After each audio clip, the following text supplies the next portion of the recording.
Pertama, banyaknya tenaga kerja orang asing yang bekerja di sejumlah perusahaan Muara Enim perlu diawasi karena lebih banyak beraktivitas di Kota Prabu Muli untuk menciptakan keamanan dan ketertiban. Prabu Muli merupakan kota perlintasan yang cukup banyak dilalui warga dari daerah lain, bahkan orang asing. Penyebabnya terdapat PLTU PT Gemi yang berdiri di wilayah Muara Enim, namun berbatasan langsung dengan Prabu Muli. Meski berada di Muara Enim, namun orang asing tersebut lebih banyak beraktivitas seperti berbelanja di Prabu Muli. Setidaknya ada 800 orang asing berada di Kabupaten Muara Enim yang tercatat di kantor imigrasi. Sehingga Pemkot meminta pihak imigrasi melakukan pengawasan atau kunjungan pembinaan orang asing yang bekerja di PT Gemi.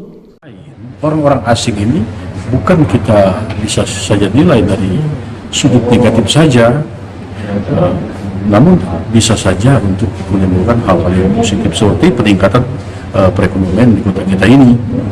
Namun kita tidak terlalu bermuluk-muluk ya, tentunya kita ambil yang terburuk sekalipun.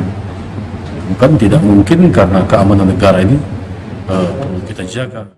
Sementara itu, Muhammad Ridwan selaku Kepala Kantor Imigrasi Kelas 1 TPI Palembang mengungkapkan terkait pengawasan orang asing di Prabu Muli saat ini belum ada hal-hal yang krusial.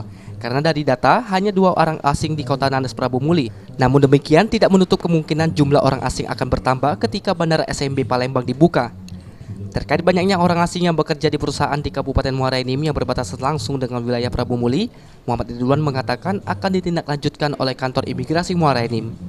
Penanganannya seperti disampaikan oleh Pak Kadip tadi, nanti akan dikoordinasikan juga dengan karena di bawah Divisi Keimigrasian Sumatera Selatan, karena wilayah kerjanya masuk di Kantor Imigrasi Muara Enim, nanti akan ditindaklanjuti oleh Kantor Imigrasi Muara Enim di bawah koordinasi Bapak Kepala Divisi, seperti itu.